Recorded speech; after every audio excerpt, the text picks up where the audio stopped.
Petrosec, Chelsea, le FC Nantes, Dunkerque, Petrosec, Guardiola, Mourinho, Ancelotti, Petrosec, Thibaut Courtois, Donnarumma, Samuel Eto'o et aussi Petrosec. J'ai calé des mots-clés pour vous teaser cette super interview de Christophe Lolichon et comme tout bon teasing, voici les moments forts.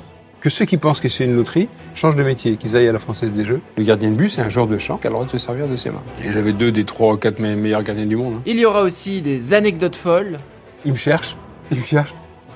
Chris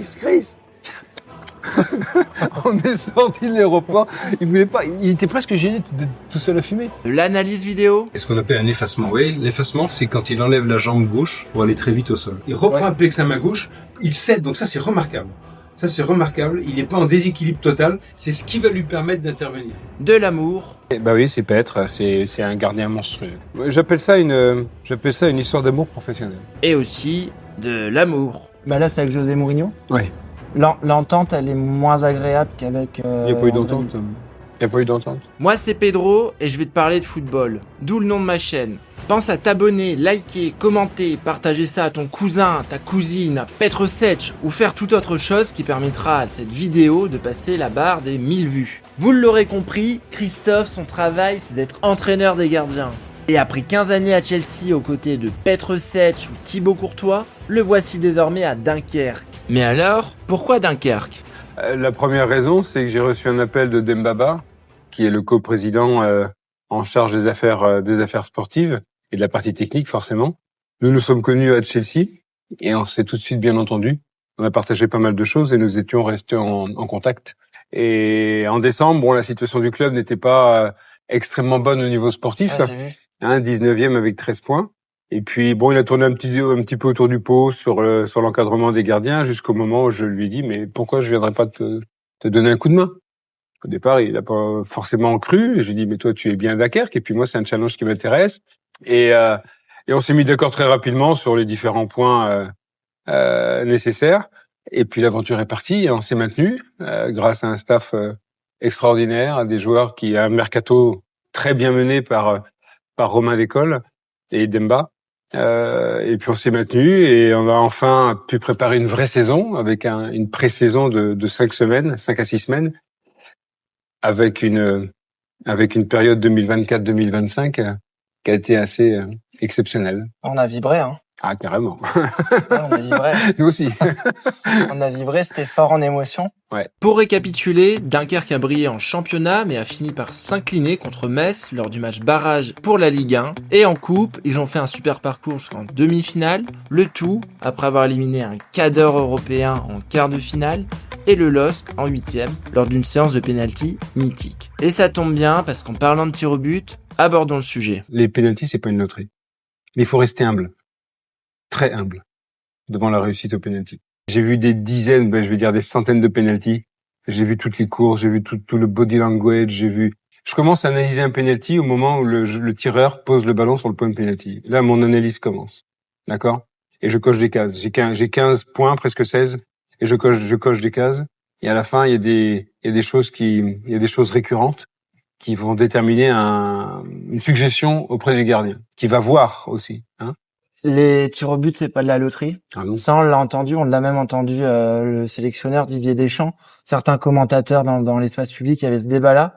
C'est un peu revenu, mais donc si je vous pose la question, est-ce que les pénaltys, c'est de la loterie? Non, et je vais répéter un truc. Que ceux qui pensent que c'est une loterie changent de métier, qu'ils aillent à la Française des Jeux. Bah oui. Alors regarde, que c'est mieux. Je dis pas que, attendez, je suis pas en train de dire que les pénaltys, c'est un truc qu'on va prévoir à 100%.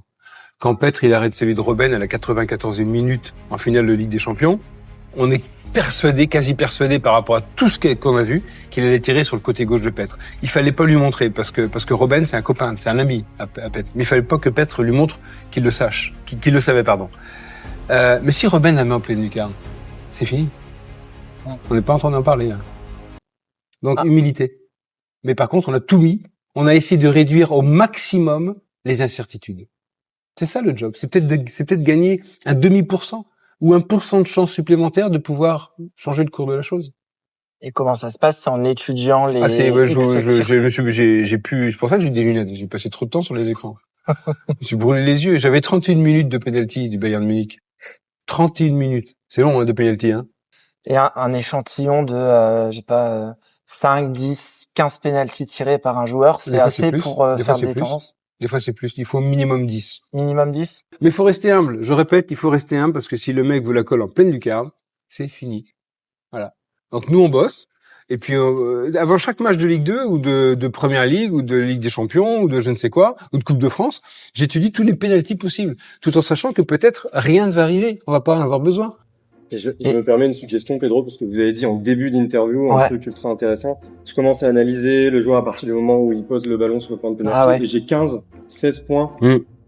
Est-ce qu'on peut peut-être poser cette question-là sur les 15-16 points? C'est ultra intéressant. Ça sert à rien. Ça, vous les partagez pas? C'est la secret sauce. Bah non. C'est la secret sauce. Ouais, ça, j'ai passé trop de temps là-dessus. On m'a demandé plein de fois. Vous en avez déjà parlé avec des collègues de ça? Non, simplement aux gardiens avec qui je travaille, mais je leur dis pas tout et je donne les principaux, ce qui est récurrent. Ok. Non, j'ai passé trop de temps à chercher.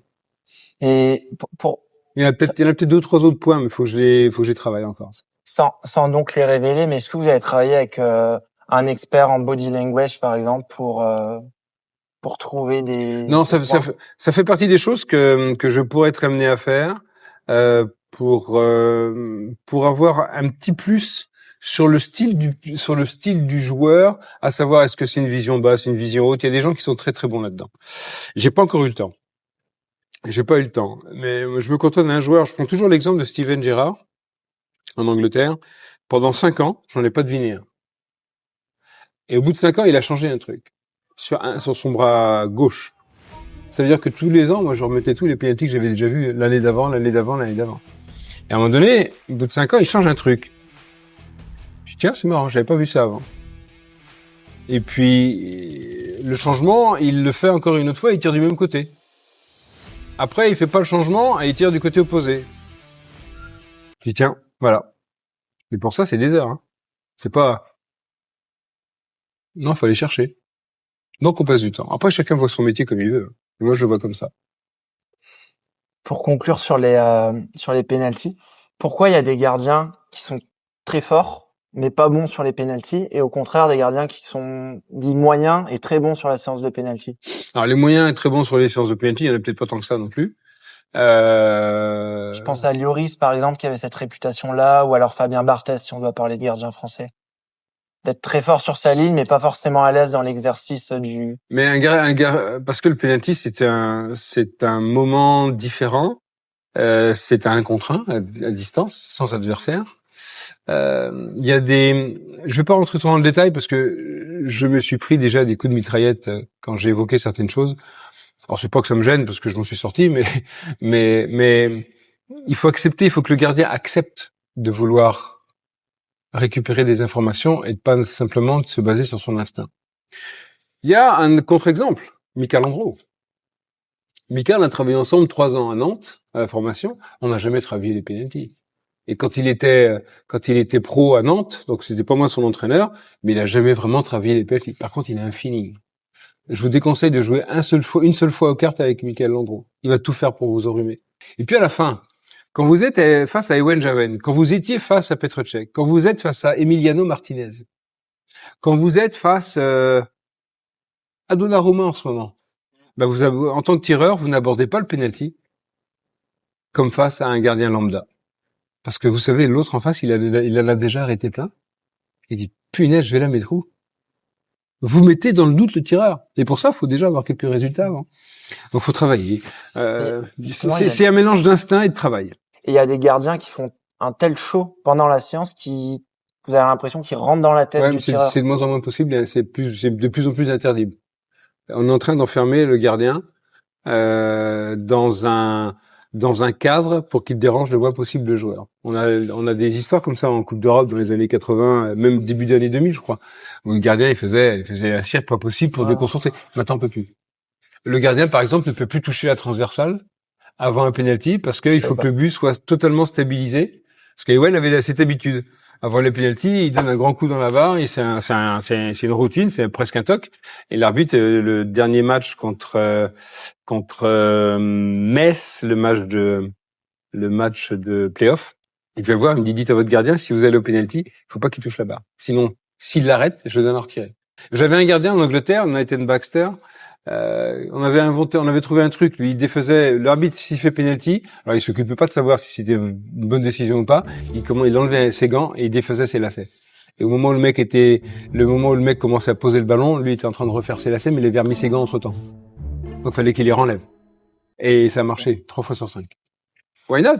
Après, si vous le faites 5 fois à suivre, les arbitres vont s'en rendre compte. Après, ils vont vous dire, monsieur, c'est bon, vos lacets, faut les faire avant le match. Hein. Mais il y a des petits trucs à trouver. Un garçon comme Petrocek n'a besoin de rien faire. Il est dans sa bulle. Et puis, à contrario, Emiliano Martinez, s'il peut aller scier un poteau du but, il va y aller, quoi. Mais c'est dans sa personnalité. Ouais. Et il est bon là-dedans. Il est bon, ouais. Donc, il faut respecter. Je vois, ce serait totalement idiot de lui dire, non, Emiliano, calme-toi. Non, fais le plus de bazar possible. Et ça, ils ont ça, les Argentins, bien sûr, c'est une culture tout à fait, c'est pas de la triche. Le vice, alors. C'est du vice et c'est relever l'aspect dramatique du penalty. Ouais. Et si vous avez un gars qui est un petit peu fragile, qui est fatigué, qui est dans l'émotion, qui est pas sûr de lui, là, vous lui rentrez dans la tête. Pour la suite de l'interview, je suis allé chercher cette petite boîte bleue. Et qu'est-ce qu'elle contient, cette petite boîte bleue? Ça ressemble à une petite boîte de cigares, mais c'est pas des cigares. C'est pas des cigares, je pense. Eh ben, elle contient des photos retraçant le parcours de Christophe Lolichon. De base, c'était juste un cadeau, et puis je me suis dit que ça pouvait être vachement chouette de l'utiliser pour driver l'interview. C'est Pet dans le restaurant du club. Il arrive comme ça, parce qu'on s'entendait tellement bien. On n'arrêtait pas, entre guillemets, de décoller. D'accord? Et il arrive comme ça, en m'imitant dans ma démarche. C'est génial. Ça, c'était des grands moments, ça. Je l'ai choisi parce que vous arrivez à Chelsea en 2007. Ouais, novembre 2007. Novembre 2007. Il y a Mourinho qui vient de se faire licencier. Dans le vestiaire, il y a John Terry, il y a Frank Lampard, il y a Didier Drogba, il y a encore Claude Makélélé, il me semble. Il y a Malouda, il y a Essien. Florent Malouda. Et juste, j'ai pris cette photo-là parce que est-ce que vous souffrez, je sais pas, est-ce que vous souffrez du syndrome de l'imposteur quand vous arrivez dans un tel vestiaire avec un contexte où c'est Mourinho qui est licencié et vous venez de Rennes? Ah non, parce que, vous savez, moi, j'ai pas été joueur professionnel. Et les deux personnes qui m'ont proposé de rentrer dans ce métier de façon plus concrète, c'est Reynald Noex et Jean-Claude Ciodo. Ça vous parle peut-être pas, vous, Jean-Claude Ciodo, un petit peu quand même. Coco Ciodo, c'est Nantes? Oui, c'est Nantes, c'est le Guardiola français, c'est tant mieux encore. Et ce sont des gens qui sont exceptionnels. Donc, toute ma culture footballistique, je l'ai acquise avec ces gens-là, dans un FC Nantes qui était atypique. Qui prenait un football. Oui, mais Joël Nantes, on n'a rien inventé, c'est simplement mettre en exergue des principes de football et travailler sur ces principes-là. Et j'ai bossé comme un fou parce qu'à un moment donné, on me disait, enfin, j'entendais bien, il a pas été pro. Bah oui, il a pas été pro. Donc, il a moins de repères. Moi, je joue en PH. Vous vous rendez compte, la PH, ce que c'est? C'est la promotion d'honneur. Alors, en termes de niveau, je sais même pas à quoi ça correspond au football. Enfin, ça correspondait parce que ça a changé. Puis après, j'ai bossé comme un fou jusqu'à temps que j'arrive à Rennes où je rencontre le type qui est caché derrière ce masque. D'accord? Et là, ça marche, et ça match, ça marche, et ça fait tilt. Et puis après, j'arrive à Chelsea, c'est vrai que c'était improbable, un peu improbable, même si je continue à suivre Petre, parce qu'il m'avait demandé de regarder ses matchs en Angleterre, donc je voyais beaucoup de matchs de Première Ligue. Et puis quand ça arrive, forcément, je dis, enfin, non, j'ai pas dit ça. J'ai pas dit, waouh! Ah bah oui, c'est Petre. Les 5-6 suivantes sont sur Petre. Ouais, bah oui, c'est Petre, c'est un gardien monstrueux. C'est un homme, j'ai l'habitude de dire, c'est un homme fantastique. C'est un garçon qui fait tout, ou tout ce qu'il fait par contre, il y a rien de gratuit. Tout est fait, pensé. C'est un performeur, mais pour être un performeur, il s'entraîne chaque jour. Alors ça, c'est un exercice qui a fait le buzz sur Sky. C'était une veille de match de Ligue des Champions où la télé avait le droit de filmer l'échauffement des joueurs, et nous on avait commencé un petit peu avant, donc ils en ont profité pour comment dirais-je, filmer les gardiens, et c'était un mélange de coordination, de mémorisation, de dextérité technique avec une raquette et des balles de tennis. On avait tous les équipements qu'il fallait. D'ailleurs, j'ai refait faire ces buts-là ici à Dunkerque. Et c'était absolument génial, et ça fait le buzz parce que en 2 jours ça fait 500 000 vues, et la veille, le lendemain du match, on était à 1 million de vues. Sky m'appelle pour dire waouh, on fait un truc génial avec cet exercice. Ça c'est l'échauffement. C'est un exercice. Je pense que c'est un exercice, une séquence d'échauffement. On a passé 10 ans ensemble. Ah ouais. Au bout de combien de temps vous êtes rendu compte que c'était un gardien à part, peut-être? La première année. Vous voulez que je vous dise comment on s'est rencontrés? Ah ouais, parce que je la connais pas. On n'arrêtait pas de parler. On n'arrêtait pas d'échanger. Et pas qu'avec lui, hein. Avec les autres, hein. Parce que lui, en plus, c'est un communicatif, lui. Nous, la première fois qu'on s'est vu, parce que sa première année à Chelsea, je travaillais pas avec lui. Je suis à la formation. À Rennes. Et à un moment donné, on se croise à la fin d'un match. On se croise, il partait du stade et on se croise et comme on s'était vu de loin et quelqu'un avait dû lui dire qui j'étais, il me dit enchanté, j'ai Christophe Lolichon, papa. Il dit bon, qu'est-ce que vous pensez de mon match? C'est pas mal. Je regarde, je fais ouais, pas mal. Là, il me regarde avec des yeux, en disant, il avait sorti 2 ou 3 arrêts bien, mais moi c'est pas ce que je retiens trop. Et il dit bah ouais, j'ai quand même fait 2 ou 3 arrêts. Je dis ouais, mais tu prends pas assez de place. Sur un terrain, tu prends pas assez de place. Ta surface de réparation, ça doit être ton royaume. Et je pense que tu peux faire plus. Et je me souviens, ses réactions, c'était ah ouais. Voilà, puis on s'est recroisés, on a reparlé de ses matchs un peu.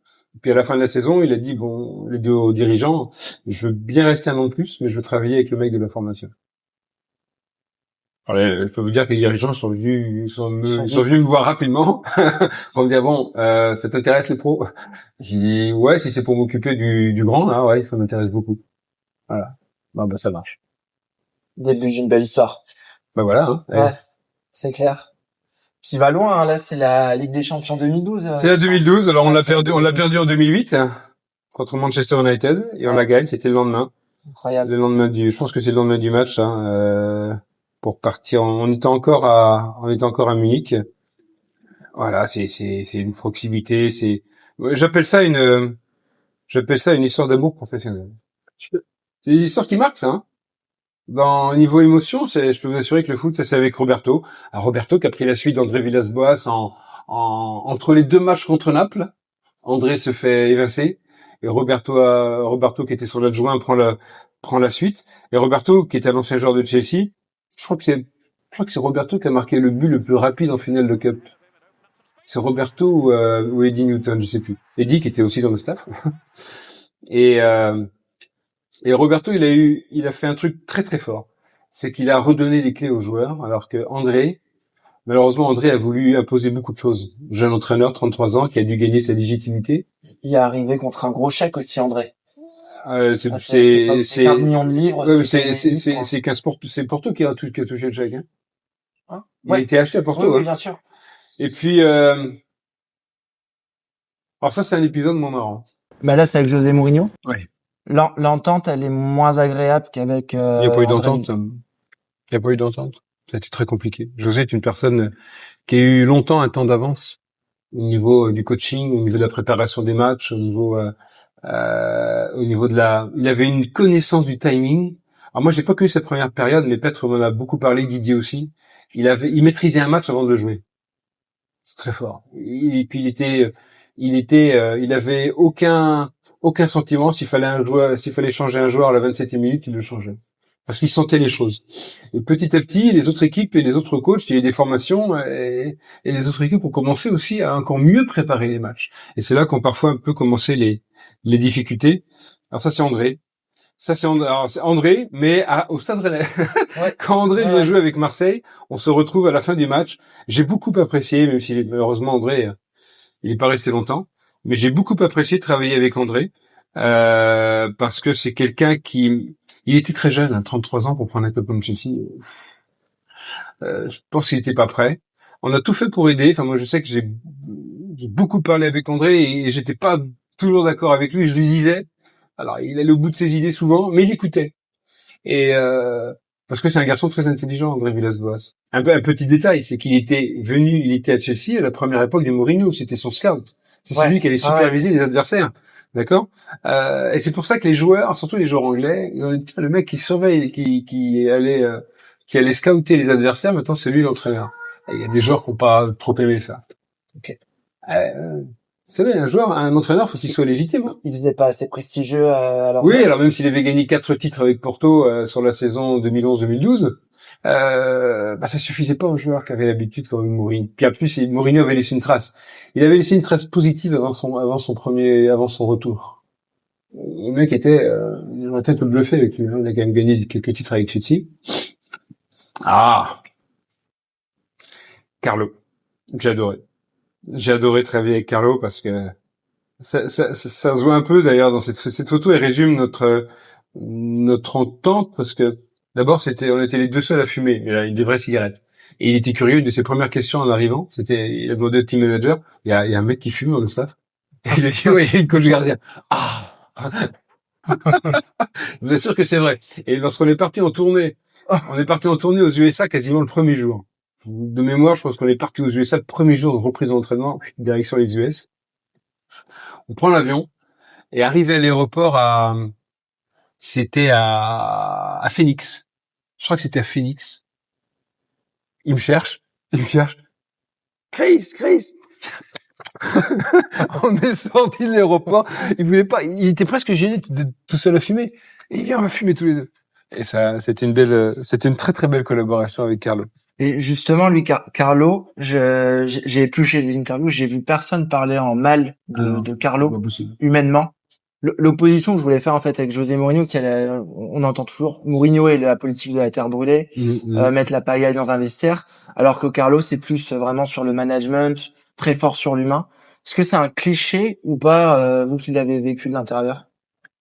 Je suis en train de repenser à José parce que si José était moins tortueux, ça pourrait être. Bon, après, il a gagné plus de 30 titres. Alors, il y a déjà du respect pour l'entraîneur qu'il est, qu'on aime ou qu'on n'aime pas. Déjà, on respecte le palmarès. Mais à un moment donné, ça va plus dans le bon sens, quoi. C'est compliqué. Bienvenue à Dunkerque, dans le vent dunkerquois. Et puis Carlo, lui, non, c'est vrai. Il veut que les gens soient heureux autour de lui. Mais c'est une réelle volonté. On a partagé des moments avec Carlo extraordinaires.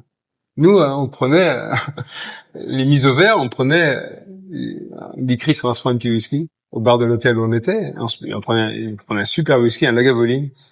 Moi, j'aime bien le whisky, mais vraiment à petite dose. Hein. Et Carlo, il aimait bien, viens, on se prend un petit whisky. À la fin du repas, la veille du match, et on discutait. C'était ça qui était bien. Non, j'ai adoré. Encore sur Mourinho, le déclin de Mourinho. Bon, maintenant c'est facile à dire, mais est-ce que vous l'aviez anticipé ou pas, son déclin? Parce qu'il y a eu son prime Chelsea 2 fois, le Real, et après. Il était à le Real avant de revenir à Chelsea, il me semble. Hein, ouais, il a fait Chelsea, ensuite il est allé au Real et il me semble qu'il est revenu directement à Chelsea. Il a fait l'Inter. Il a fait l'Inter, ouais, avec la fameuse. On a joué contre lui d'ailleurs, avec Carlo, on a joué contre l'Inter. En Coupe d'Europe, on se fait éliminer par l'Inter de Mourinho qui gagne cette année-là, ouais. Notamment en mettant Sameto latéral gauche ou droit, je sais plus. Et José, il a des équipes. Quand vous jouez contre José Mourinho, c'est difficile à jouer. C'est fermé, et tout se respecte. Il n'y a pas qu'une vérité, il n'y a pas que la vérité, il n'y a pas que le style Guardiola, il n'y a pas que le style Sodo, il n'y a pas que le style Castro, il n'y a pas que le style Klopp. Le football, c'est plein de choses. Et après, les entraîneurs, ils sont sensibles à des principes qu'ils vont mettre en exergue, à condition bien sûr qu'ils aient les joueurs pour le faire. Voilà. Alors parler de déclin, je sais pas si on peut parler de déclin de José Mourinho, mais en tout cas, il avait ce fameux temps d'avance dont j'ai parlé. À un moment donné, il l'avait plus. Et les entraîneurs, il y a eu l'émergence en même temps de Guardiola. Et Guardiola, il a commencé par son football très spectaculaire, mais très travaillé aussi. Attention, c'est un énorme travail. C'est pas comme ça, on va jouer au foot comme dans la cour de récréation, d'accord ? Et par contre, ça demande, je trouve, mais c'est ma sensibilité et je respecte ce que fait Mourinho. On aime ou on n'aime pas, mais moi je respecte. Je trouve que ça demande encore plus de travail que de chercher à déséquilibrer l'adversaire par des temps de possession, à chercher les espaces, les demi-espaces de supériorité numérique. Jouer le hors-jeu comme on a fait. N'oubliez pas que Dunkerque doit être, alors je sais pas si c'est deuxième ou troisième, je pense que c'est deuxième. C'est la deuxième équipe en Europe, derrière le Barça, au nombre de hors-jeux provoqués par match. Et ça, c'est pas, on n'a pas dit une fois aux joueurs, les gars, ça serait bien de vous aligner. Ça a été un travail d'orientation d'épaule, d'appui, de zone dans laquelle on pouvait le faire. Donc j'ai rarement rencontré d'entraîneurs. Là, on parlait de Mourinho, mais je parle d'un autre Portugais. J'ai rarement rencontré d'entraîneurs qui étaient aussi pointilleux que Luis Castro. Dans une telle recherche. Et très sollicitant par rapport à son staff, parce qu'il veut avoir les avis différents. Donc ça, c'est passionnant, mais c'est comme ça que je conçois le foot. J'ai revu l'année dernière, quand j'ai commenté un match pour Canal, Donc il y a 2 ans, j'ai Tony Pulis, l'ancien entraîneur de Stoke City, le fameux club où il y avait le mec qui faisait les touches comme des centres de lap. Ouais, ça. Ouais, et je fais une aparté, mais je croise Tony Pulis et dans la zone média. Alors, je dis Monsieur Pulis. Au départ, il me regarde. Alors je me présente, je dis vous me reconnaissez pas, c'est pas grave. Christophe Lolichon de Chelsea. Ah, Petr Cech. Il me fait comme ça, Petr Cech. Grand moment. Et il me dit on n'a jamais marqué contre vous sur une touche. T'avais fait un truc avec lui. Oui, on avait préparé, oui. On avait fait un truc. Peut-être il se mettait à l'angle des 5,50 sur les touches de Delap. Et Delap, à la fin, contre Chelsea, il changeait les touches. Il faisait plus les touches comme d'habitude. Il les mettait loin, à l'extérieur. Il s'en rappelle plus. C'est génial, ça. C'est ça le foot. Ouais. C'est ça le foot. On continue les photos? On continue les photos, ouais. Ah, le géant. Thibaut Courtois. Alors lui, c'est forcément un avis controversé. Parce que je suis allé le voir à Genk, il venait de commencer à jouer, je suis pas le premier, c'est Offenheim, je pense, le premier club qui l'a vu. Enfin, le premier club, peut-être qu'il y en avait 1 ou 2 autres avant. Et quand je suis revenu de Genk, j'ai dit à monsieur Abramovich, il faut faire le nécessaire pour l'avoir. Un match. Il fallait pas être un génie pour le deviner. Il avait tout, grand, il avait une très très bonne formation avec Guy Martens, à Genk, qui est maintenant d'ailleurs qui est passé avec l'équipe de Belgique. Il a formé plein de joueurs, Guy Martens, top entraîneur de gardien. Attention. Voilà. Ça n'a rien, ça va. Non, c'est l'essentiel. Il y a ma coque, ouais. Ma coque Rhino Shield a parfaitement absorbé le choc, mais comme Rhino Shield n'est pas sponsor de la vidéo, je ne citerai plus le nom de la marque. Voilà, maintenant que tout le monde sait que je suis capable de faire un placement de produit, passons à la suite avec l'anecdote tribune de Christophe. Ce stade, en moins d'1 an, il a changé au niveau de l'ambiance. Ah ouais. Ils ont créé l'hymne à Jean Bart. C'est une chanson. Ça a pris. Ah, c'est magnifique. Ça, la première fois, je dis waouh, ça va merder complètement. Et maintenant, il commence à le diffuser quand les mecs à 45 secondes du coup d'envoi. Ouais. Et tout le stade le reprend, c'est très fort. Et hop, on reprend l'interview là où on l'avait laissé et à l'abri du vent. J'ai été voir un match. Il y avait aussi De Bruyne. Ouais. Oui, même équipe. Ouais. Donc j'avais la chance de voir 2 talents, mais De Bruyne, le club avait déjà commencé à le suivre avant. Et Thibaut, c'est un avis alors un peu controversé. J'ai un avis il y a beaucoup de paradoxes. Je me suis beaucoup occupé de lui lorsqu'on l'a prêté à l'Atlético de Madrid. J'ai fait beaucoup d'allers-retours entre Londres et Madrid, voire d'autres capitales, notamment quand il jouait contre Barcelone. Et puis Thibaut est arrivé, c'est Mourinho qui a réclamé son arrivée, qui était un peu plus rapide que ce que j'avais envisagé dans son projet sportif. Et donc pendant 1 an, j'ai eu 2 gardiens qui s'appelaient Courtois et Cech. Il y a pire. Et j'avais 2 des 3 ou 4 meilleurs gardiens du monde. Et c'était une année assez exceptionnelle en termes de travail. Et puis Petr est parti à Arsenal. Elle était comment d'ailleurs leur relation Petr et... Beaucoup de respect de la part de Thibaut vis-à-vis de Petr. Et Petr, malgré le fait qu'il soit relégué sur le banc, même s'il a joué, sélection comprise, pas loin de 25 matchs sur la saison, Petr a aidé Thibaut. Ça dénote aussi du personnage. Ok. Et puis Petr est parti à Arsenal et les choses se sont un petit peu compliquées avec Thibaut. Je rentrerai pas dans les détails parce que j'ai du respect pour le gardien qu'il est, même si je pense qu'il pourrait faire plus. En termes de niveau? Bien sûr. Il joue. Quel point, par exemple? Thibaut est quelqu'un qui va pas chercher à prendre le plus de place possible. Il va surtout se contenter d'être fort sur sa ligne. Bon, il sort quand même, parce qu'il a une bonne lecture, il a une très bonne appréciation des trajectoires. Mais il pourrait faire beaucoup plus. Petr, c'est un garçon qui travaille énormément, qui va tout faire pour être le plus performant possible. Je n'ai pas eu forcément cette impression au sujet de Thibaut, notamment quand Petr est parti. Il y a eu des choses qui l'intéressaient pas dans l'entraînement, sur l'aspect visuel notamment. Alors c'est vrai qu'on travaillait beaucoup, nous, à Chelsea. Les gardiens, ils travaillaient beaucoup. Quand j'y travaillais beaucoup, c'est pas à se mettre minable à chaque entraînement. Et Thibaut, l'aspect physique, ça l'intéressait pas. L'aspect visuel, un jour, il m'a dit, j'en ai pas besoin. Ça veut dire quoi, l'aspect visuel? Là, on a travaillé sur ce que j'appelle le développement et la précision de la conscience. Alors, beaucoup parlent de vision périphérique. Moi, je parle de conscience périphérique, à savoir prendre un maximum d'informations sans avoir trop besoin de bouger la tête. Okay. Donc c'est une question d'orientation d'épaule, de gymnastique des yeux, d'accord. Parce que plus vous bougez la tête, plus vous créez des déséquilibres dans vos postures. Donc on a beaucoup travaillé sur ça avec un spécialiste. Et Thibaut était pas très féru de ça. Et pourtant, quand Petr était là en même temps que lui, on a eu des séquences. On avait un matériel assez particulier qui est fabriqué en Australie, dont se servent les pilotes de l'US Air Force. Certains clubs de NBA, on avait ça à Chelsea. On a fait des protocoles incroyables, à tel point qu'une équipe de Formule 1 qui est basée pas loin de Cobham, le centre d'entraînement, est venue nous voir pour voir nos travaux, quoi. C'est avec Roman Abramovich. J'aime beaucoup cette photo. Et moi, je l'ai mis ici, cette photo, parce que, en fait, quand Petr, il est parti, j'avais vu que vous aviez donné cette anecdote. C'est-à-dire que Petr est parti, mais vous êtes resté. Et visiblement, ce serait Roman monsieur Abramovich, qui a posé les conditions pour qu'il n'y ait qu'un départ. Quand Petr a sollicité le fait de partir, Roman lui a dit, parce que Roman Abramovich était admirateur de Petr Cech. Et pour les services rendus de Petr à Chelsea, il lui a dit, tu peux partir où tu veux, même dans un club concurrent. En l'occurrence, c'était Arsenal qui avait envie de voir Petr arriver depuis des années. Tout en sachant qu'Arsenal, avant que Petr arrive à Rennes, je pense qu'il y a un scout d'Arsenal qui a dit à Arsène Wenger, non, je sais qu'il faut pas prendre, ça n'a pas le niveau, ça aura pas le niveau. Bon, bref, comme quoi il faut faire attention. Et donc, Petr a eu un entretien avec la direction, dont Roman, et il dit, oui, tu peux aller où tu veux, mais tu pars tout seul. Pour vous, c'est flatteur.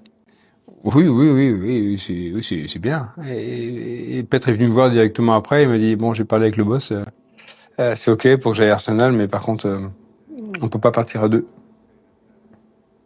Et moi, j'avais déjà, ça sentait le brûler, hein, à cause de Thibaut. Et donc, je serais sans doute parti pour rester avec Petr. Parce que Wenger a dit à Petr, je veux pas rentrer en guerre avec Chelsea.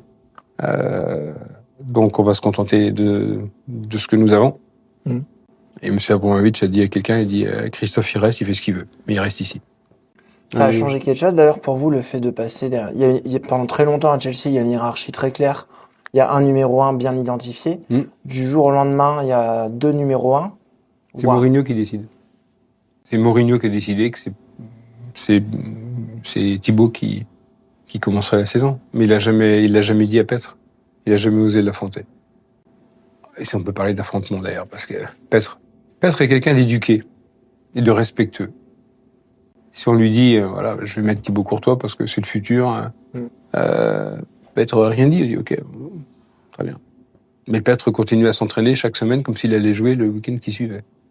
Et il donnait des conseils à Thibaut Courtois. Vrai professionnel et gentleman. Un grand gentleman, fair play. Très fair play. Si vous devez conseiller justement à un club, est-ce que c'est mieux d'avoir 2 numéros 1 bien performants, ou alors est-ce que c'est mieux d'avoir une hiérarchie très claire avec un numéro 1 qui est vraiment au-dessus du lot? Je pense qu'il faut essayer d'avoir le meilleur des numéros 1. C'est ce qui s'est passé pour Petr pendant quasiment 15 ans à Chelsea. Après, avoir 2 numéros 1 de cette valeur-là, c'est quasiment impossible. Mais il est important d'avoir un très bon numéro 2. Je préfère travailler sur une hiérarchie. Pas sur des mecs qui vont se tirer la bourre et sans savoir s'ils vont jouer le week-end. Voilà. Et c'est au numéro 2 d'aller montrer, de faire douter l'entraîneur. C'est ce qui s'est passé à un niveau différent, mais c'est ce qui s'est passé entre Ewen Javen et Adrien Ortola à Dunkerque. Moi, je juge un gardien, il est bon parce qu'il fait des arrêts. Mais en fait, il y a une série de gestes que moi, je ne perçois pas. Tout simplement parce que la vue télé, on peut pas voir tout ça. Bien sûr, on peut pas tout voir, évidemment. Même au stade, on est focus sur le ballon. C'est quoi les 3-4 signes qu'un novice comme nous, ne voyons pas et que vous voyez? La seule chose que vous pouvez voir, mais qui est une déduction, c'est le positionnement du gardien en fonction des différentes situations qui vont se présenter. Quand le ballon est loin, le gardien, des gardiens qui restent au point de pénalty, maintenant on en voit de moins en moins, mais ça existe encore. Nous, quand le ballon, quand on est en possession haute du ballon, notre gardien, il est quasiment à la moitié de sa moitié, à la moitié de l'autre moitié de terrain, parce qu'il est en train de gérer la profondeur. Il est en train de préparer la future perte de balle et de savoir et de prédire ou d'anticiper sur les espaces où va pouvoir s'engouffrer l'adversaire. Donc il y a son positionnement qui est dépendant de ça. Le grand mot, c'est la prise d'information. Donc il y a son positionnement qui en dépend. Il y a sa communication auprès de ses partenaires. Il va pouvoir mieux conseiller ses partenaires. Il va être plus audible. Et puis après, ça va supposer des ajustements. Mais pour ça, il faut avoir une lecture du jeu, celle d'un milieu de terrain. La seule différence, c'est que le gardien est la personne derrière. Mais si vous avez un gardien qui comprend rien au jeu, il y en a des pros qui comprennent pas grand-chose au jeu. Et je ne vais pas citer de nom pour pas fâcher, mais il y en a qui comprennent pas grand-chose au jeu et qui ne sont que des gardiens de réaction, qui sont pas des gardiens d'anticipation ou proactifs. D'accord. La proactivité, c'est avoir toujours un temps d'avance. Je suis là parce que je prépare ce que je vais avoir à faire tout à l'heure. Ou je suis là parce que je prépare le fait de ne pas avoir à faire ce que je vais avoir à faire si je suis mal placé. Donc en gros, si je veux résumer, si je peux éviter d'avoir des arrêts, c'est bien. Les 2-3 meilleurs sur l'anticipation comme ça actuellement, c'est qui? La pure anticipation. Ter Stegen, même s'il est blessé. Enfin, il revient maintenant, il a rejoué. Ter Stegen, Maignan est pas mal. Ah ouais. Maignan est bien. Chevalier prend de plus en plus de place. Ouais. Ça, c'est aussi révélateur. Un garçon comme Meslier a ça en lui, mais connaît des petits moments difficiles. Mais un Meslier, quand j'ai découvert Meslier à Lorient, il jouait avec la N2. J'ai vu un défenseur central. Et ça m'a complètement plu. J'ai essayé de le faire venir à Chelsea, sans réussite, mais j'avais essayé à l'époque. Courtois a eu ça. Pas à l'Atlético de Madrid, parce qu'il jouait avec Simonet, vous jouez avec un bloc bas, donc vous êtes cantonné. Alors, par contre, là, pour vous régaler sur des arrêts, vous allez vous régaler. Mais quand il est arrivé en Angleterre, Thibaut, on avait tellement fait de briefing sur le football anglais, sa première année à Chelsea, elle était exceptionnelle. Exceptionnelle. Il avait 21 ans. Et puis Tchèque, après ça c'est un passé récent. Mais Tchèque était toujours dans l'anticipation. C'est un mec qui grimpait à 6,5, 7 km par match. Il faisait 6 km par match? Ouais, mais là, les gars, Adrian, il est monté à 6,8. Jawen est monté dans ces eaux-là aussi. Parce que les mecs, ils sont en perpétuel ajustement. Ils sont pas dans leur surface. Des fois, quand je suis en analyse vidéo avec les gardiens, ceux d'ici, ou Petre avant, ou Thibaut, si t'as vu cette intervention-là, elle est facile. Mais pourquoi elle est facile? Parce qu'au départ, t'étais super bien placé. Si t'avais eu 2 mètres, si t'avais été 2 mètres plus bas, ça devenait une situation d'urgence pour 2 mètres. Et ça se travaille. Ça se travaille. Et puis se travaille aussi la relation avec les joueurs devant.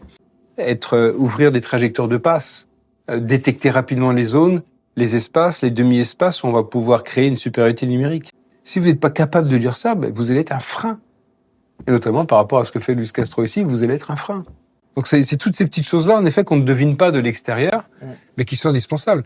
Avec un garçon comme Luis Castro, de la première minute de l'entraînement jusqu'à la dernière et du premier entraînement de la saison jusqu'au dernier, tout est au service de ce qui va s'appliquer en compétition. Il n'y a pas de préparation physique à proprement parler hors ballon. Et donc les gardiens, forcément, comme ils font partie du cœur du projet, ils sont tout le temps avec les joueurs, quasiment tout le temps. Et ça, c'est génial. C'est le moyen de progresser et d'avoir des gardiens joueurs. J'ai l'habitude de dire, je le dis à chaque fois parce que je l'aime bien, le gardien de but, c'est un joueur de champ qui a le droit de se servir de ses mains. Ouais, je l'ai vu passer celle-là. Ah, je l'adore. Voilà. Ça fait partie des citations c'est trop bien. C'est exactement ça. Mais c'est ça. Faut pas chercher des trucs compliqués, c'est ça. Je dis, un bon gardien, il doit savoir jouer court, il doit savoir jouer long. On va prendre l'exemple connu de tout le monde, Ederson. Avec un pas, il vous envoie un ballon à 70 mètres. Par contre, il a des manques. Il a des manques dans d'autres domaines. Regardez Raya. Raya est beaucoup plus complet qu'Ederson, par exemple.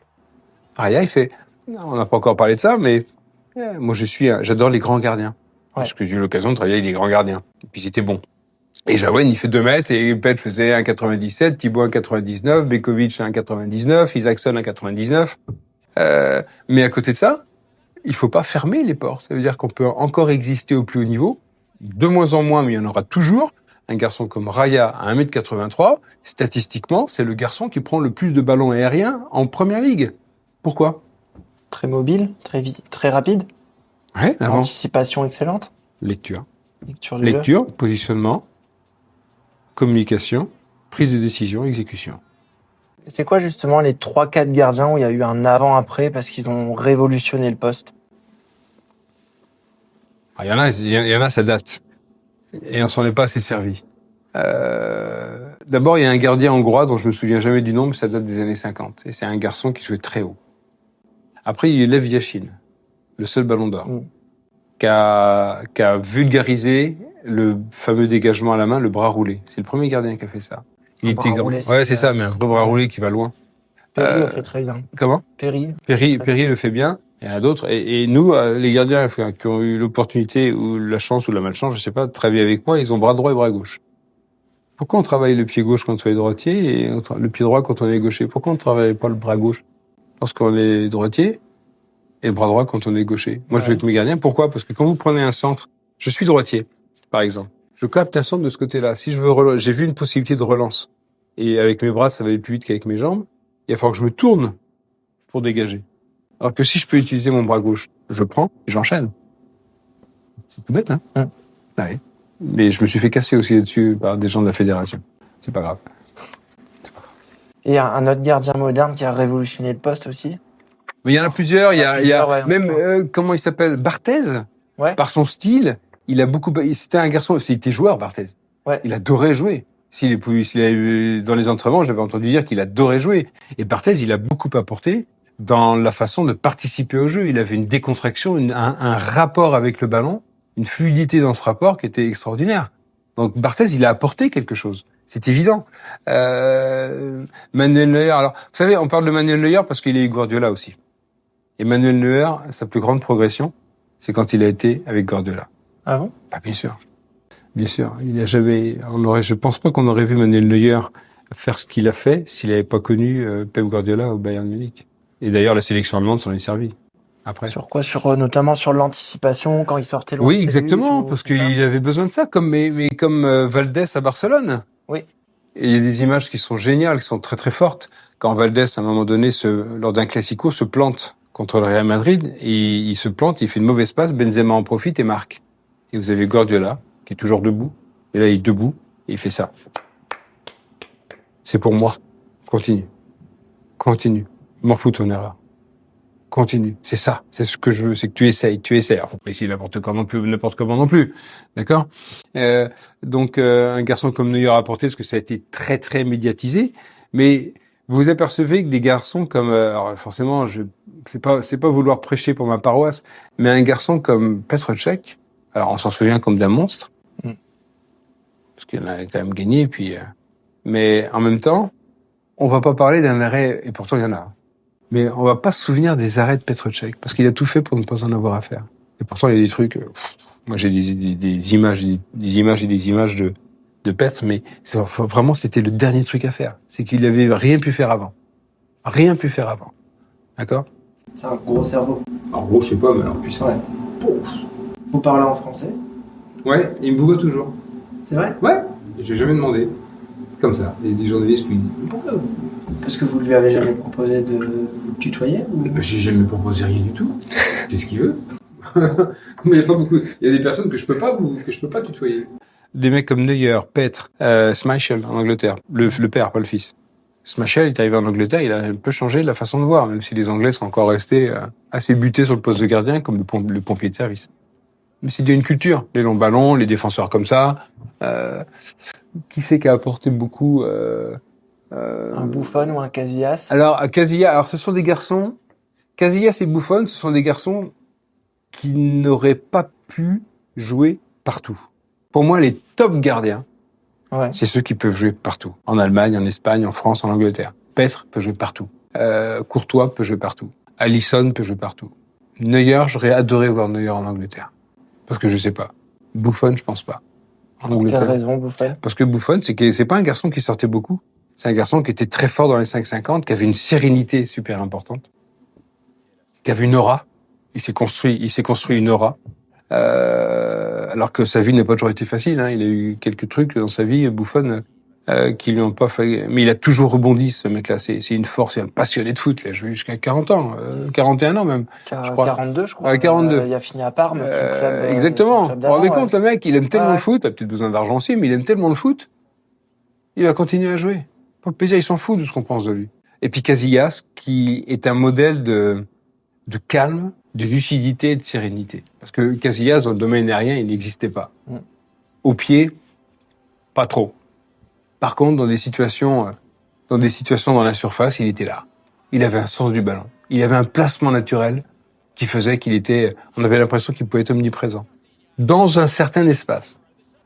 C'était pas le mec qui sortait très loin de sa surface. C'était un petit peu la fin d'une époque et le début d'une autre aussi. Mais ça dépend de l'éducation. Donc ce sont des garçons, ceux-là, ouais, mais c'est des monstres. Hein. Tous ceux-là, c'est des monstres. Hein. Ils ont changé un petit peu la donne du gardien. Et puis surtout, je crois qu'on peut dire merci à Guardiola quand même. Un grand merci à Guardiola qui a enfin montré, parce que nous déjà, moi je me souviens à Nantes, on était déjà dans ces principes-là. On n'avait pas toujours les gardiens pour le faire. Et de Noex, les deux. On était déjà sur ces principes-là. On n'avait pas toujours les gardiens pour le faire. Michael était le premier, peut-être le seul gardien nantais d'ailleurs à pouvoir le faire. Michael était exceptionnel au pied. Michael, il pouvait jouer en 1-2, un poste sur le champ. Il avait ça. D'accord? Donc c'est l'évolution du foot qui a d'abord les règlements du foot, avec la touche qu'on peut plus, le ballon en retrait qu'on peut plus récupérer à la main, toutes ces choses-là, et des gardiens qui ont arrêté de jouer. Hein. La relance courte sur le 6 mètres. Donc la relance courte, donc toutes ces évolutions du jeu pour favoriser le jeu, pour favoriser les passes, ont fait évoluer le poste de gardien. Et quand c'est en plus travaillé, encouragé par des garçons comme Guardiola, il n'y a pas que Guardiola, attention, il y en a d'autres. Hein. En Allemagne, ils le font, bon, parfois pas toujours à bon escient, mais il y a d'autres. Il y a De Zerbi, il y a Bielsa, il y a d'autres, il y a Castro. Ouais, faut pas l'oublier. Ce sont des garçons qui aident le poste de gardien à évoluer. Et moi, j'adore ça parce que je trouve que c'est encore plus passionnant, plus riche. Le poste s'enrichit. Et sur une évolution comme ça, vous savez, à une époque, il y avait les gauchers, ils étaient à gauche, les droitiers à droite. Ah oui. Maintenant, il y a que des faux pieds quasiment. Presque, ouais. Presque, ouais. Ça a changé quoi, ça, vous, entraîneur de gardien, au niveau des angles, du travail, du placement? Quand vous avez un droitier, quand vous avez un droitier qui joue à gauche et qui va commencer à rentrer avec le ballon, vous savez, c'est les buts qui font ça, là, les ballons enroulés qui viennent mourir au petit filet. Mais le problème, c'est que des garçons comme Dembélé, comme Barcola, mais comme d'autres maintenant, ils sont capables de faire ça, puis ils sont capables de vous la mettre au premier aussi. Kylian le fait beaucoup. Kylian Mbappé, et là, Thibaut, il a encaissé là-dessus. Ouais. Il a encaissé une fois. Il avait manqué d'anticipation parce qu'il aurait pu sortir dans la profondeur. Il l'a pas fait parce qu'il était trop bas, dans le confort. Il serait là, il dirait non, mais c'est pas vrai. Si, Thibaut. Si, bien sûr. Thibaut, on en a pas beaucoup parlé, mais c'est peut-être le plus talentueux de tous. Et il va exploiter 80%, 70%. Et avec 80-70% de son talent, il est capable d'être dans le top 5. Ouais, il est presque top 1 là, à l'heure actuelle. Au moins là, quand même. Je trouve que ça se complique un petit peu. Il faut qu'il fasse attention à lui, il faut qu'il se prépare. Il a bossé, il est revenu de ses blessures, il était souvent blessé. Oui. Ce sont des signes. C'est blessé une fois avec moi, sérieusement, il m'en a voulu un peu. Mais bref, Thibaut a tout. Thibaut est un très bon joueur au pied. Mais il l'utilise que pour les choses sûres. Pas les chaussures, hein, les choses sûres. Hein. Il a un bras roulé terrible. Il pourrait être dans le domaine aérien, il pourrait être le meilleur des meilleurs. Il joue dans ses 5,50. Il joue confort. Puis Carlo, il a décidé, Carlo, il a fait du Carlo aussi, c'est-à-dire qu'il a joué un petit peu à l'italienne sur les coups de pied arrêtés, etc. Ça peut marcher aussi, on peut être champion d'Europe, hein, comme ça. Vous disiez, Thibaut, il fait partie des top gardiens qui peuvent jouer partout dans tous les championnats. Buffon, plus de doutes là-dessus. Ouais, je pense, ouais. Beaucoup de respect pour Buffon. Hein. C'est un grand monsieur. C'est un énorme monsieur. Ah, ouais. Mais c'est quoi les spécificités du coup du football, de la première ligue? Et qu'est-ce qui fait que vous pouvez jouer et briller en Serie A, mais pas en première ligue? Il y a les petites différences sur le poste de gardien. La Serie A est très, très, très, très tactique et le gardien est encore considéré comme un peu le pompier de service. Ok. On est en Italie, on est encore sur l'année, beaucoup pour avoir côtoyé Gianluca Spinelli, qui m'a remplacé en équipe de Belgique. Qu'est-ce que je raconte? Qui m'a remplacé en équipe première à Chelsea, qui a été après au PSG avec Donnarumma. C'est très technique, c'est l'attaque de balle, c'est tous les gestes du catalogue. Mais à un moment donné, il y a pas que ça, il y a aussi la lecture. Faut aller dans le jeu. Puis si le mec il fait pas bien le geste, mais s'il est efficace, pourquoi le changer? Sauf à le rendre meilleur, mais le rendra-t-on meilleur si on change sa gestuelle. D'accord? Donc l'Italie, c'est plus des gardiens qui vont pas beaucoup sortir. En Angleterre, il y en a pas beaucoup qui sortent. Ça commence à venir. On voit des garçons quand même comme Alisson, comme Petre qui prenait beaucoup de place dans la profondeur, comme Ederson qui sort de sa surface moins maintenant parce que je pense qu'il a un petit coup de moins bien, mais il sait qu'il sera protégé par ses partenaires. Vous avez un garçon comme Raya qui est très bon pour gérer la profondeur. Et puis il y a un engagement en Angleterre qu'on n'a pas dans les autres pays. Il y a une permissivité arbitrale qu'on n'a pas dans les autres pays. J'ai vu, on voit des choses. Vous savez, sur les coups de pied arrêtés d'Arsenal, les corners d'Arsenal, quand vous avez White qui vient avec Saliba, qui vient enfermer le gardien. On essaie de faire ça à Dunkerque en Ligue 2. On n'a pas pu parce que l'arbitre, faute. Alors qu'en Angleterre, vous avez White qui arrive, qui se met derrière. J'ai une image d'Ederson qui semblait découvrir le truc, alors que ça faisait 3 mois qu'Arsenal faisait le même. Il y a Saliba qui vient, qui l'empêche d'aller l'empêche de bouger d'à côté, mais quasiment sans le toucher, il ferme la porte. Et puis il y a White qui est derrière, qui l'empêche de reculer. Et puis Ederson, il se trouve enfermé. Anticipe un peu. Pousse-les, avant. Appelle le ref. Ref. Puis donc en Angleterre, il y a une très grosse pression. C'est ce que Liverpool a essayé de mettre sur le PSG, et c'est là que Donnarumma a évolué. Quand vous avez Konaté et Van Dijk qui arrivent sur vous, puis en pleine puissance, et là Donnarumma, il y a un truc qui s'est passé dernièrement. Donc en Angleterre, c'est ça quand même, d'accord. Et puis vous avez des clubs en Angleterre, peut-être moins maintenant, mais je me souviens moi, quand on jouait contre Blackburn, Bolton en première ligue, ils venaient s'occuper. Il y en avait 2 qui s'occupaient de Petre. Ils faisaient même pas pour jouer le ballon. Même pas. Et quand vous voyez votre gardien qui prend le ballon par-dessus ces mecs-là et qui bouge pas, que les 2 mecs sont par terre, on se régale, hein. On se régale. Il faut s'armer pour ça. Ouais. En Espagne, c'est plus ça. En Espagne, c'est plus le jeu, la formation des entraîneurs de gardiens, la formation des gardiens. Même si je trouve qu'ils peuvent jouer plus haut, mais c'est beaucoup aussi dans les transmissions. La Hollande aussi. La Hollande avec les Van der Sar, avec beaucoup de très bons gardiens. A montré, c'est une autre école aussi. La Belgique a une bonne école de gardiens, dont certains devraient s'inspirer. La Hollande, Van der Sar, qui avait pas réussi, je crois. Il était allé à la Juventus et ça avait pas marché pour lui. Non, Van der Sar, il avait, mais c'était. Il a été relégué par Buffon en plus. Ouais, tout à fait. Et Van der Sar, il a réussi un peu en Angleterre quand même, hein, à Manchester United, à Fulham. Ouais, quand même. Non, c'était un grand monsieur Van der Sar qui était pas là pour faire du spectacle. Moi, je l'aime beaucoup celle-ci. Le gardien de but occupe un poste véritablement stratégique, tant sur le plan défensif qu'offensif. C'est en quelque sorte l'aiguilleur du ciel de l'équipe. Ah ouais, ça c'est moi ça. Alors pourquoi ? Parce que l'aiguilleur du ciel, c'est le garçon qui voit tout et qui va dire toi tu peux atterrir, toi non tu vas attendre. Toi, oui, vas-y. Non, toi, tu vas encore tourner, etc. Le gardien, de sa position, avec moins de hauteur, c'est lui qui va diriger l'aspect défensif. Voire, dans le jeu avec le ballon, voir l'aspect offensif. J'ouvre une parenthèse. Il y a rien de plus, pour moi, il y avait rien de plus horrible, plus horrible, si, il y a plus horrible. Il y a rien de plus enquiquinant, et je vais rester poli, que d'entendre ce qu'on dit. Alors le gardien, il a été comment? Il a pas eu grand chose à faire. C'est une ineptie totale. Il a pas eu grand chose à faire. Si. Il a 90 minutes où il a plein de choses à faire. Mais sans toucher le ballon. Peut-être il terminait des matchs pas cuits physiquement, mais mentalement, parce que 90 minutes, 94, 95 minutes, hyper concentré sur toutes les phases. Et comme il me disait, Petre, il dit, moi, de toute façon, l'arbitre, il peut prendre n'importe quelle décision. J'irai jamais contester, parce que je suis déjà dans la préparation du moment qui va arriver. J'ai parlé une fois avec, ça c'est un exemple, ça qui m'a beaucoup marqué. Je commentais Benfica, Inter de Milan. Benfica, une des attaques les plus prolifiques d'Europe. Plein de talents partout. Ouais. Ils jouent contre l'Inter. Déjà avec Inzaghi. Et Onana, gardien de but. Onana qui fait une grosse saison à l'Inter. Et je vois le match et je commentais le match. Et à un moment donné, en commentant, je dis, waouh! Le placement d'Onana, il est exceptionnel. Le problème, c'est que les mecs le voyaient pas à l'écran. Parce que moi, je regardais Onana, mais le ballon était là-bas. Donc le journaliste, il me dit, mais Christophe, je pense pas que nos amis téléspectateurs voient Onana. Je dis, justement, ils le voient pas, donc je leur dis où il est. Parce que il annule les actions à cause de son placement. Et je voyais les attaquants portugais qui regardaient, qui disaient, waouh, on peut pas lancer là, il est là. Il pouvait pas. Et l'année suivante, il arrive à Manchester United et je le vois en média, parce que je commente Tottenham, Manchester United. Et je croise, il parle français. Tu dis, ouais, alors ça se passe bien, ouais, c'est un peu différent. Après, là, il a un ego surdimensionné.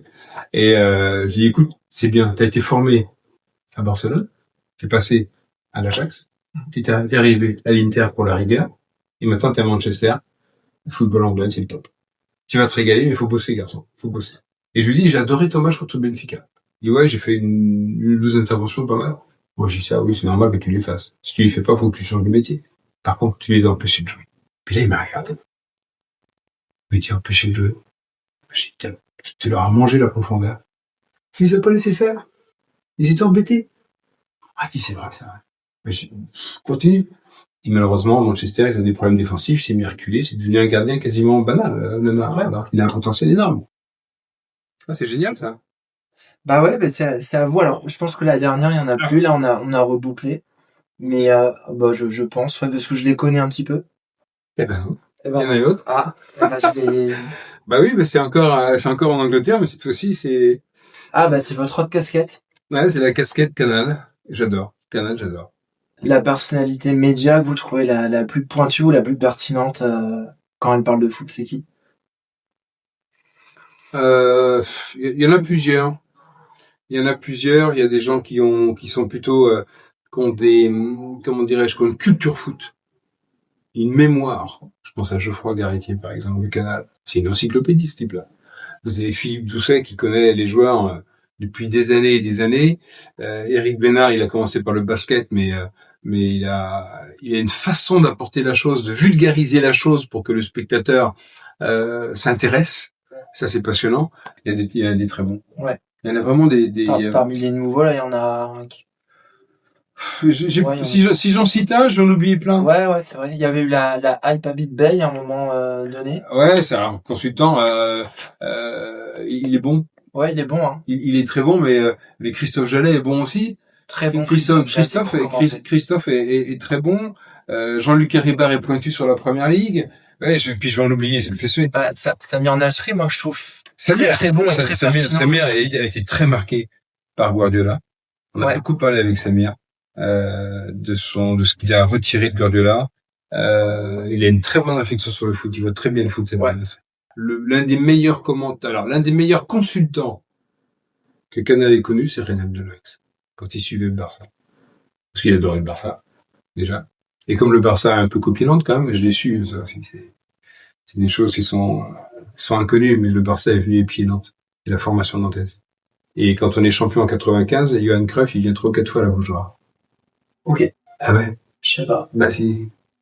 Si, c'est incroyable. C'est Samuel Eto'o qui m'a révélé tout ça. Un jour, Samuel Eto'o, on mange au restaurant club, il a passé un an et demi. Et puis il me demande, mais toi, Samuel Eto'o, il a un ego lui aussi, hein. Ouais. Il me dit, et qu'est-ce que t'as fait? T'as pas été pro, toi? Je dis, non, j'ai pas été pro. Je dis, tu sais, et t'as fait quoi? Je suis nantais, j'ai commencé au FC Nantes. Ah, et là, pouf, les yeux qui s'agrandissent. T'as commencé à Nantes? C'est ce que le Barça a copié. Il me dit ça, comme ça, à table. Et là, je dis, Sam, tu m'en dis plus. Ah, il dit, quand j'ai commencé à créer mes fondations en Afrique, j'ai demandé à la Masia si je pouvais avoir des éducateurs, etc. Je raconte tout le temps, c'est si, mais elle est vraie. Et ils m'ont dit, ça va te coûter un peu cher, on va pas... va demander à Nantes. On a tellement plus de choses chez eux. Le soir, j'appelle Reynald Deloix. Je dis, Reynald, j'ai une conversation avec Samuel Eto'o. Il m'a dit un truc. Il dit, rappelle-toi, Christophe, la voiture immatriculée Catalogne, qui se mettait sur la route de la Genelière. À l'époque, les terrains étaient pas fermés à la vision des gens. Il n'y a pas de bâche. Non, il n'y a pas de bâche. Le mec, il restait 3, 4, 5 jours. Et il filmait. Les pros, la formation. Le Barça qui copie le FC Nantes. Perso, je trouve que l'anecdote est folle. Et maintenant, je propose à Christophe de revenir sur les performances de Yann Sommer et de Gigi Donnarumma en demi-finale de Ligue des Champions. On voit que il ferme bien son premier côté pour pas se faire avoir et il va tout donner. Il va tout donner sur son côté droit. Il a des petits appuis préparatoires qui sont intéressants aussi. Et c'est Yamal qui frappe. En plus, il est bien placé parce que par rapport à ses défenseurs, il est dans l'encadrement de la porte. Ouais. Vous voyez ce que je veux dire? Ouais. Et après, il fait 1m83, donc il faut pas que le ballon soit beaucoup plus loin. Et justement, l'arrêt, il est spectaculaire parce que c'est un petit gardien qui le fait. Enfin. Non, mais je pense que Donnarumma aurait fait le même, mais avec plus de sécurité, plus de confort. Parce que lui, il est obligé d'être en totale extension. Et puis, il pousse le ballon, n'est pas trop. Si le ballon est là, si le ballon est ici, c'est mort. Par exemple, le ballon que sauve Donnarumma à un moment donné, il a un arrêt qui est à peu près similaire. Ouais. Je pense que Sommer. Je pense qu'on va le voir après, Ouais. Je pense que Sommer peut pas le faire. Une différence. C'est ça. Il doit toujours être au top, en fait, Sommer. Ouais, mais c'est un garçon, c'est remarquable ce qu'il fait, hein. C'est remarquable, parce que bon, il a plus 20 ans, Sommer, hein. Et il joue tout sur le placement, l'expérience et sa qualité de lecture. Donc c'est vraiment bien. Ouais. Encore un autre arrêt. Oui, alors celui-là, il faut pas prendre mal ce qu'on dit, mais quelque part, le mec, et puis il a pas le droit de pas marquer. Mais par contre, Sommer ne lâche pas et va couvrir le plus d'espace qu'il peut, et dans le plus d'espace qui, dans l'attaquant du Barça, tire dans l'espace où peut encore intervenir Sommer. Mais s'il la met plus proche du poteau, c'est fini. Et puis on pourra pas reprocher à Sommer de ne pas avoir été efficace. Là, il a donné. D'abord, ce qui est remarquable, c'est quand il commence par fermer l'angle, il reprend appui avec sa main gauche, il cède. Donc ça, c'est remarquable. Il n'est pas en déséquilibre total. C'est ce qui va lui permettre d'intervenir. Mais le joueur loupe l'occasion quand même. C'est vrai que sa reprise d'appui avec sa main, ça lui évite de tomber. Et ça lui permet de se projeter là où va sans doute aller le ballon. Enfin, du côté où va aller le ballon. Mais le joueur lui met pas sur lui, parce qu'il y va quand même en extension. Mais attention, il faut connaître la très belle intervention, mais le joueur est maladroit. Il y a des abdos béton, là. Ouais, c'est un gainage général. Là, je vais jouer ça, c'est un arrêt normal. D'accord, c'est un arrêt spectacle. Non, c'est pas un arrêt, non, c'est pas un arrêt spectacle. Il pouvait pas faire autrement, mais c'est un arrêt normal. Voilà. Moi, je tombe pas des nues devant ça. D'accord. Du tout. Pour moi, il fait le job, mais sans qualité de main. La main, elle a pas fait ça, elle a fait ça, clac, il était bien ferme. Donc tout était réussi dans son arrêt. C'est ce qu'il faut noter. Mais c'est un arrêt, voilà. Oh, le rabat-joie. Et là, on passe à Gigi Donnarumma, en principe. J'étais un tout petit peu étonné par son placement initial, parce qu'il a commencé, il s'est remis un peu plus là sans doute pour fermer un petit peu plus, alors que le joueur pouvait pas. Celle-ci, par contre, je pense que Sommer, il peut pas la prendre. Ah ouais? Non, je pense pas. Il va la chercher très haute. Puis il a des petits pas d'ajustement. On devrait avoir un ralenti normalement de derrière. On n'a pas le ralenti de derrière. Il pousse. Regardez. Son premier placement est pas très bon alors. Il se met beaucoup vers le premier, puis il est très droit. Alors il reste. Ce qui est un petit peu étonnant, c'est que si vous stoppez juste avant, si vous stoppez, il a les épaules qui sont, mais quelque part ça l'aide après. Donc faut faire attention à ce qu'on dit. Il est très face comme ça. Il est pas trop dirigé ici. C'est-à-dire que si le mec, il paraît presque déséquilibré là. Non, là il est pas déséquilibré. Mais regardez, il fait encore les petits appuis là. Alors c'est pas mal. Mais le joueur peut difficilement. Il a une toute petite porte le joueur. Mais par contre, ce que fait très bien Donnarumma, s'il le perçoit, c'est que le joueur, il peut pas la mettre là. Parce que regardez, sa jambe d'appui au joueur, elle va l'empêcher de la frapper là. Il est obligé de la frapper en enroulé. Et s'il a vu ça, voilà, bravo. Il reste une petite porte, hein. Ouais. Vous voyez la petite porte là? Il reste une petite porte ici pour la mettre là, mais normalement il peut plus. Parce que sa jambe d'appui va l'empêcher de la jouer premier poteau. Autre arrêt. Ouais, ici. Celui-là, il est gigantesque. Et pourquoi là, on va parler d'un terme ça, c'est ce qu'on appelle un effacement. Oui, l'effacement, c'est quand il enlève la jambe gauche pour aller très vite au sol. Vous avez vu, ça, c'est un effacement qui doit se travailler. Bon, l'arrêt, là, il est magnifique. Il est magnifique de réaction. Ce sont ses points forts. Et il est encore plus fort sur ses points forts depuis le mois de janvier. Voilà. Mais sur cette touche-là, il oblige. C'est Partey qui fait la touche, il me semble. Partey, de par le placement initial de Donnarumma sur la touche, il est obligé de faire la touche un petit peu plus loin des 5,50. D'accord? La deuxième touche qu'on va voir là, qui était la première dans le match, il va la mettre ici, la touche. Pourquoi il la met ici? Parce que Donnarumma, il est moins haut que tout à l'heure sur l'autre côté. Donc, il va permettre de cette position-là, il va permettre à Partey de viser cette zone-là, qui va occasionner un deuxième ballon et qui peut occasionner un but. Et là, Donnarumma, pourquoi sur son placement-là, il s'avance pas plus alors? Là, parce mais c'est pas mal, il faut que quelqu'un lui demande. Peut-être que lui n'a pas eu l'idée. D'accord? Pour moi, faut qu'il se mette ici, là. Presque à la place du joueur d'Arsenal ici. Qui disent à Partey, mec, ne mets pas là. Je suis là. Et là, je trouve qu'il lui donne pas assez cette indication. Donc, Partey, il la met. Puis à la fin, ça fait une occasion quand même, hein. Ça peut devenir une occasion. Donc ça, c'est évitable, alors. Ouais. Je pense que c'est évitable. Parce que si Donnarumma se met là, le joueur, il va se dire, il va sortir. Et sur l'autre touche, il le fait un peu mieux, Donnarumma. Il est un peu plus haut. Et là, d'autre partie. Là, ah oui. Vous avez vu? Ouais. Voilà. Influence. Ça n'empêche pas un deuxième ballon, d'ailleurs. Ouais. Parce que son arrêt, il est prodigieux. L'arrêt qu'il fait sur l'autre, le ballon lui vient sur le genou, il y a un peu de réussite. Mais il est là. Il est sur la trajectoire. Là, ça, c'est pas... Moi, les commentateurs qui s'esclavent. Le miracle. Non, ça, c'est le ballon qui vient sur le... Vous parlez pas d'arrêt réflexe, vous voyez ça? C'est un... À peine. C'est le ballon qui vient. C'est pas... S'il fait ça, c'est un arrêt réflexe. Mais par contre, il est là, il est placé. Il est placé à un endroit où pouvait passer le ballon et lui sur la trajectoire. Donc, félicitations. Mais il a pas provoqué, il a pas fait un geste qui a fait qu'il a détourné le ballon. C'est le ballon qui est venu cogner. Après Donnarumma et Sommer, on passe à Lucas Chevalier. Pour info, l'interview a été tournée avant que Lucas Chevalier arrive au PSG. C'est juste une séquence, alors c'est son match contre le Real. Il est très bon. Il est très très bon. Il est très vite gestuellement. Il est très juste dans le sens positif du terme dans ses positionnements. Il a des appuis. Il fait pas des gestes gratuits. Il est très posé dans ce qu'il fait. Il a grandi dans le domaine aérien. Gestion de profondeur. Ouais. Et puis vous avez vu, il a pas dégagé la première. Regardez. Hop, je prends. Alors le rebond l'a un petit peu surpris. Puis après il la jette. Là, il accélère au bon moment.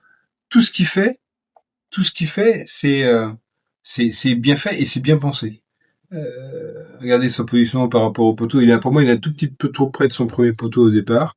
Bon, ouais, c'est bien, c'est un arrêt normal, ça, c'est à peine un arrêt réflexe, mais tac, là, il fait très bien. Sa position de corps est bien au départ, ce qui lui permet de faire cette intervention avec son bras gauche. Là, je le trouve impressionnant. Magnifique. C'est magnifique parce qu'il a suivi la trajectoire. Je suis pas sûr qu'il savait qu'il y avait quelqu'un au deuxième, mais en tout cas, il fait corps écran. Et il le fait très très bien, sans faire n'importe quoi. Il fait pas un geste d'un gardien qui a joué à Lyon longtemps. D'accord? C'est ce que je veux dire. Voilà. Ses pensées, ses techniques. Non, il est devenu très très précis dans ses interventions. C'est-à-dire que maintenant, il voit très vite, il exécute, il fait ses choix. Il voit très vite. Sa décision est de plus en plus rapide et il exécute bien. Donc ça veut dire qu'en France, on a quand même Maignan, Chevalier. Et il y aura à venir peut-être Risser, Jaouen. Faut pas oublier Ilan Meslier, qui était un petit peu en difficulté, qui a été un petit peu une, qu'on appelle ça, la personne sur laquelle tout est retombé un petit peu à Leeds en fin de saison là, mais ils oublient trop vite ce qu'il leur a apporté. C'est un top gardien, Ilan Meslier. Mais parce qu'aujourd'hui en France, les gardiens français, vous en avez combien à l'étranger? 2. Maignan et Meslier. C'est tout. Faut se poser les bonnes questions. Vous sortez de Chelsea, pourquoi vous avez pas un poste, je sais pas moi, de DTN ou un poste de conseiller? DTN, non, parce que j'ai pas. Alors pas DTN, mais. Non. Poste de conseiller auprès de la LFP ou de. Alors, je vais vous répondre avec le plus de nuances possible. Et je pense pas l'avoir dit encore une fois dans la presse. Je me suis porté candidat à l'équipe de France Espoir. Pour être coach gardien, responsable des gardiens. Ça m'intéressait beaucoup. J'ai contacté 3 personnes en juin, juillet et août 2023. J'attends toujours les réponses. Des personnes très haut placées à la fédération. Pour leur demander, il y a un process à suivre, voilà, ça m'intéresse. J'attends toujours les réponses. J'ai eu la chance d'être invité. J'ai eu la chance, parce que j'étais à Chelsea, parce que je m'occupais de Petr Cech, d'être invité dans pas mal de fédérations. Amérique du Nord, Canada, la Russie, l'Espagne, la formation des entraîneurs de gardiens, pour que je montre comment je travaillais, simplement, du partage. Il y a une fédération qui m'a jamais invité. Et bleu, blanc, rouge. Ok. Voilà. Vous savez pas pourquoi. J'ai quelques idées quand même. J'ai quelques idées parce qu'on n'aime pas les gens qui sont dans les médias. Ouais. Déjà, qui disent ce qu'ils pensent. Et je dis ce que je pense sans manquer de respect à qui que ce soit. Enfin, je pense. J'aimerais qu'on me le dise si je manque de respect à quelqu'un. J'ai dit des choses sur des gardiens qui étaient forcément beaucoup appréciés en France et je disais qu'il y avait des petits manques et que ceci, cela. J'ai dit des choses il y a 15 ans. On m'a rigolé un petit peu au nez et elles arrivent maintenant. Depuis un certain temps. Et puis j'ai eu la chance, j'ai surtout bossé pour, et d'être dans un club qui pouvait le faire, de gagner beaucoup de titres. Donc peut-être que ça rend les gens jaloux, je sais pas. On pouvait l'anticiper, ça, avec la formation française des gardiens allait être moins bonne. Anticiper non, mais ça s'anticipe pas, ça se constate parce que on a encore des gardiens. Alors la moyenne de taille des gardiens en général dans le monde, elle augmente, et en France on est resté sur des gardiens qui étaient performants dans les jeunes catégories, mais qui après ils connaissaient plus beaucoup. Donc après c'est plus difficile de passer. Mine de rien, Maignan, il fait un 91. Chevalier, il fait un 90. Mélier fait un 96. Oui. Samba fait un 89-10. Ouais, en dessous d'un 90. Hein, bon, mais il est assez élancé. Quand même. Alphonse Areola fait un 95. Ouais. Bon. Ouais, ils sont grands. Ouais, ils sont grands. Quand je dis ça, moi, quand je dis ça, il faut penser aux grands gardiens. Alors, souvent, les gens disent que les grands gardiens sont lents. Le premier grand gardien que j'ai recruté, c'est Andreas Isaksson, Suède. J'ai jamais vu un gardien il avait des pieds. Par contre, il avait des boîtes à la place des pieds. Mais par contre, pour aller au sol, c'était monstrueusement rapide. C'était, impressionnant. Il avait des manques. Bon, après, j'ai pas eu le temps de bosser top avec lui, mais il avait des manques. Il avait une vitesse aussi. Le jeu, là, c'est le top 10 des gardiens les plus chers de l'histoire. Et juste que vous me dites, si au moment où le transfert s'est fait, est-ce que c'était justifié ou surpayé? Kepa, c'est surpayé, ça correspond à une clause de libération qui a été établie parce que le Kepa avait été sollicité par le Real Madrid. Ils ont voulu se protéger, ils ont mis ça. Et à Chelsea, il y a un entraîneur qui s'appelait Mauricio Sarri qui avait flashé sur Kepa. Et je me souviens parce qu'on a eu une très très longue discussion avec Mauricio et je disais qu'il fallait pas faire. À ce prix-là, c'était pas raisonnable. Ils ont fait quand même. Pour les autres, Alisson Becker, vous avez vu les noms, Alisson Becker, Gianluigi Buffon, André Onana qui est quand même un petit peu décevant au niveau de Manchester United, mais par rapport à sa saison et ce qu'il a fait avant à l'Inter de Milan et à l'Ajax, ça me paraissait pas déraisonnable. Ensuite, vous avez Ederson qui correspond au style de Guardiola, donc c'est pas déraisonnable. Jasper Cillessen, ça restait encore. C'est quelqu'un qui avait qui avait performé en Hollande, notamment à l'Ajax, il me semble. Donc c'était bien. Thibaut, on en a parlé, c'est pas étonnant. Non, Raya, non, c'est le prix. Et puis ce garçon là, Mamardashvili, qui est un très très bon gardien. Emmanuel Neuer. Ouais. Donc il y a rien à part Kepa, et c'est pas une critique de l'homme qu'il est et du joueur qu'il est, mais c'était surdimensionné et Chelsea est tombé dans le piège.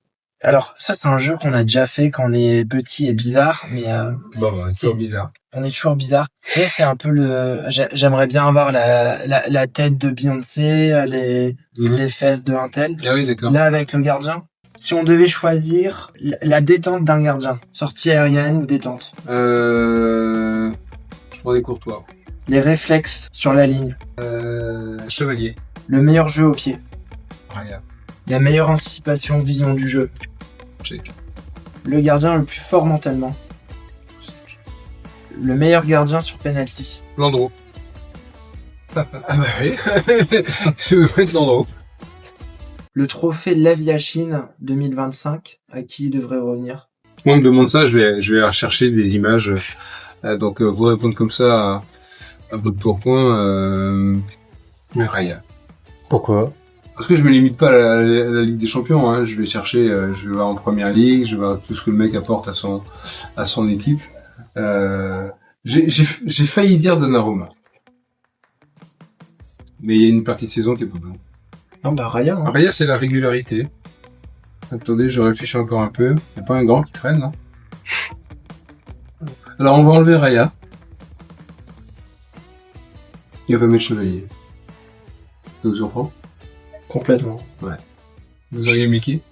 Donnarumma si à la finale de Ligue des Champions remportée par le PSG. Oui, parce qu'il y aurait la chance de faire la finale et pas Chevalier ou pas Raya.